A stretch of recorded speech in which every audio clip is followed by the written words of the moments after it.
Carlo, nos pobres e doentes, reconhecia a presença viva de Jesus, sobretudo os que sofriam. Via Cristo crucificado. Havia uma viva percepção na frente dessas pessoas de encontrar-se na presença do Senhor. Por isso, procurava fazer qualquer ação concreta de caridade por eles, porque ajudá-los era o mesmo que levantar Jesus crucificado. Neste vídeo você vai ouvir um pequeno resumo do capítulo Os Pobres, os Mais Fracos, Meus Amigos do Coração, extraído do livro O Segredo do Meu Filho, por Antônia Salzano, mãe do Beato Carlo Acutis.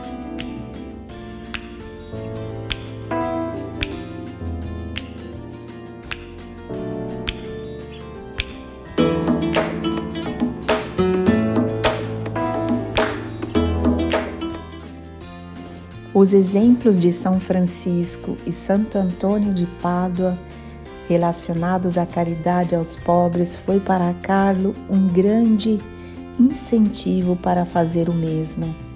Era um rapaz que colocava amor em tudo que fazia. Havia um entusiasmo contagioso. Procurava sempre de melhorar constantemente e se preocupava com o próximo, sobretudo os mais necessitados.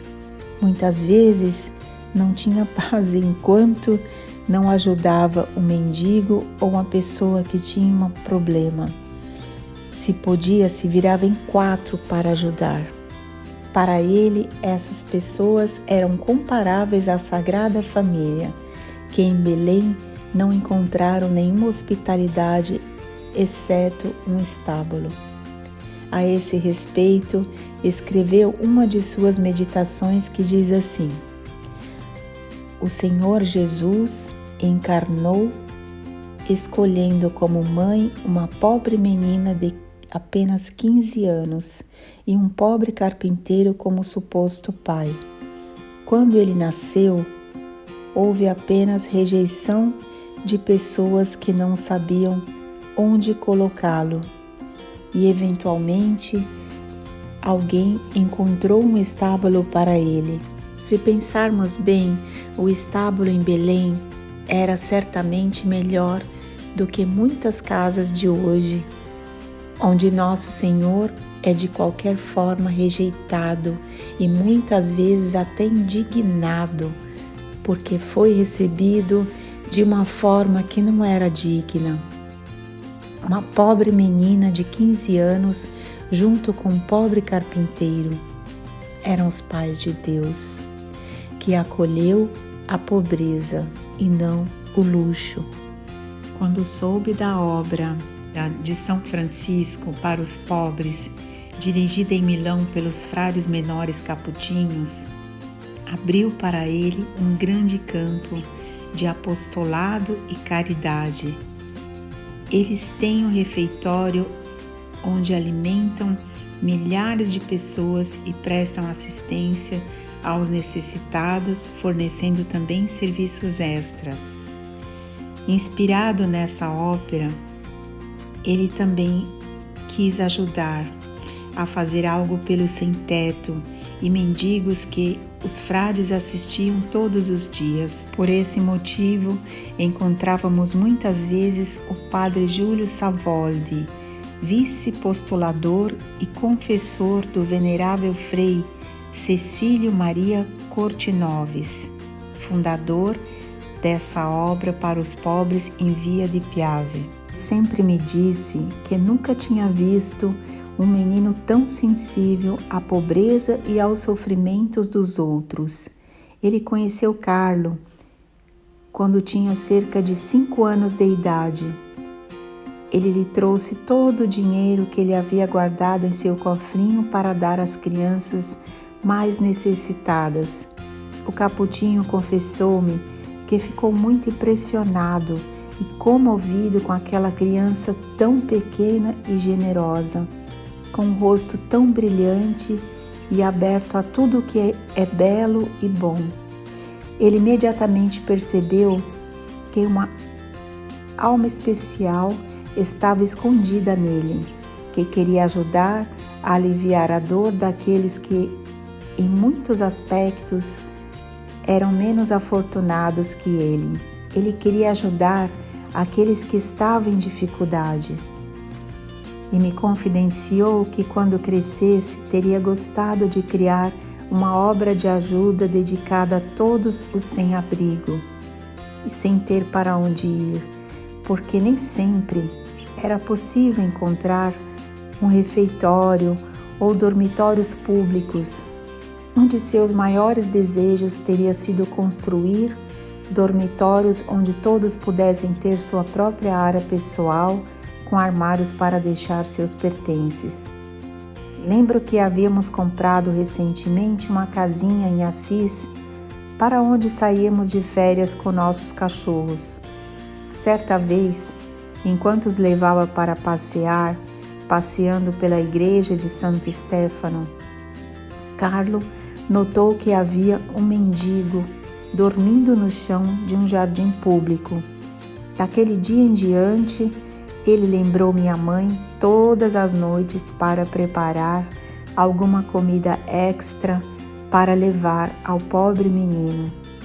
Além disso, ele também deixava algum dinheiro quando podia.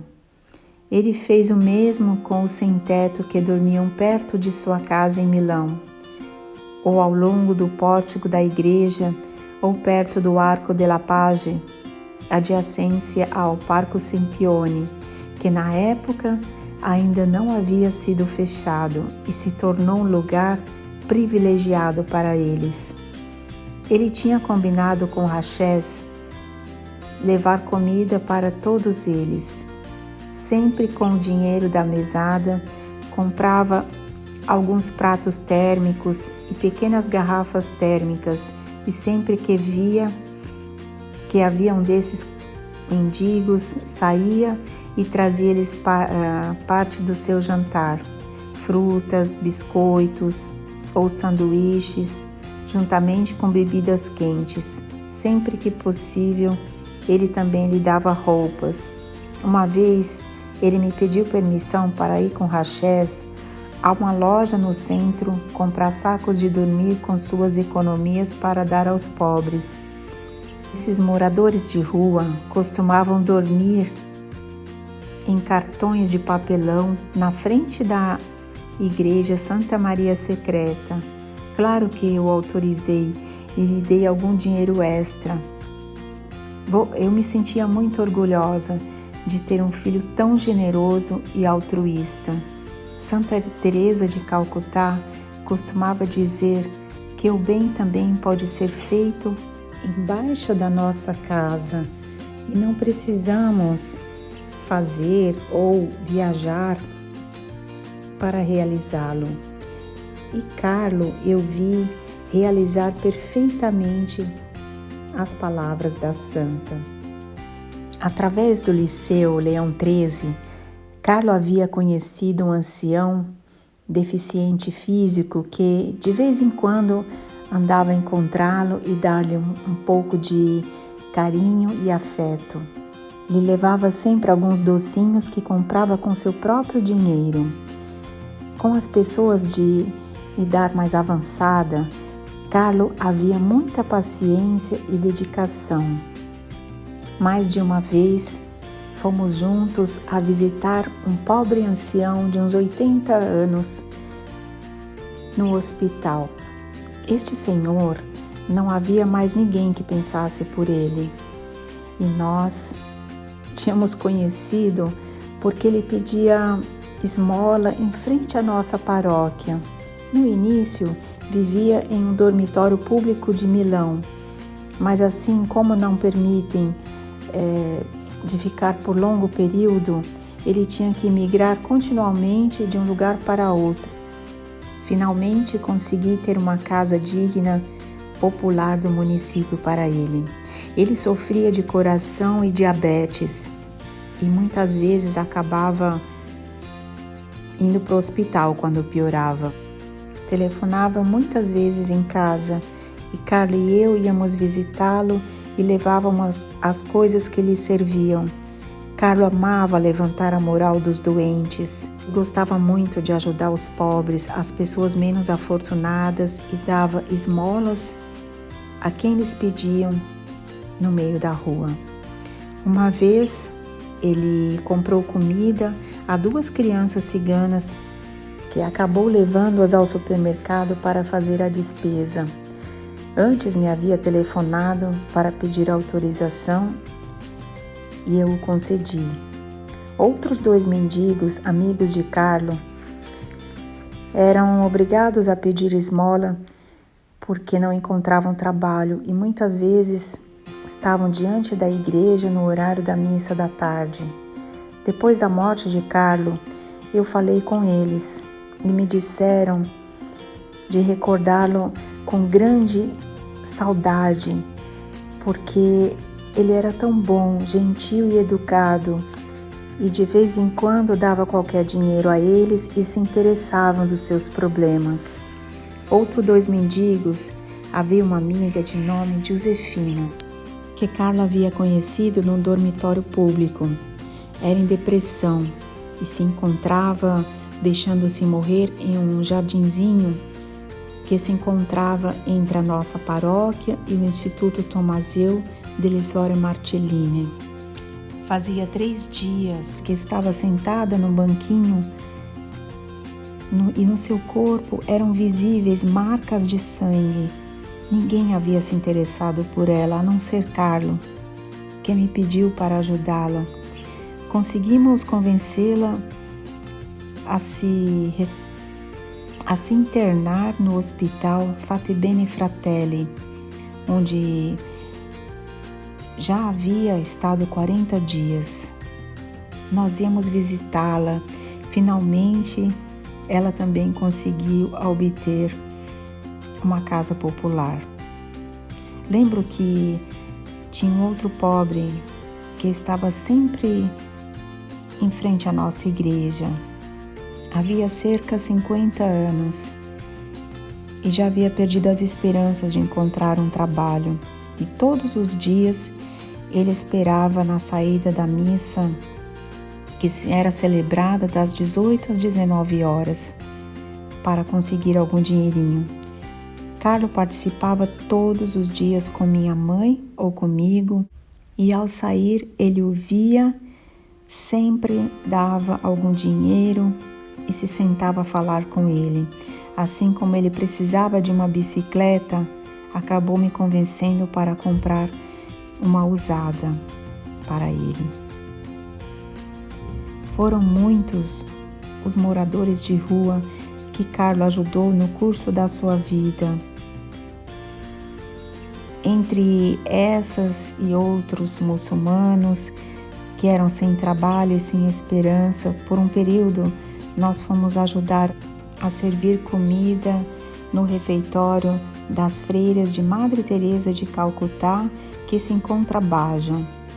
Era frequentada sobretudo por imigrantes da maior parte de religião muçulmana, dos quais Carlo havia feito muitas amizades. Muitos deles iam pedir esmolas em frente ao Duomo de Milão, e assim eles iam constantemente no refeitório. Assim nos reconheciam e vinham ao nosso encontro a saudar calorosamente. Muitas vezes, em ocasião, nós convidávamos para comer conosco um sanduíche no McDonald's, junto conosco. E assim, tinham muitos jovens e nos fazia muita pena. Confesso a vocês que tive que parar várias vezes na gravação, porque fiquei muito emocionada. Quantas obras divinas Carlo fez em vida, e que maravilha nós temos a sua mãe em vida para nos contar o que esse menino andou fazendo, o que ele aprontou nos seus 15 anos. Vamos imitá-lo, vamos ajudar o próximo, vamos ser mais solidários. Que você fique na paz de Maria e o amor de Jesus.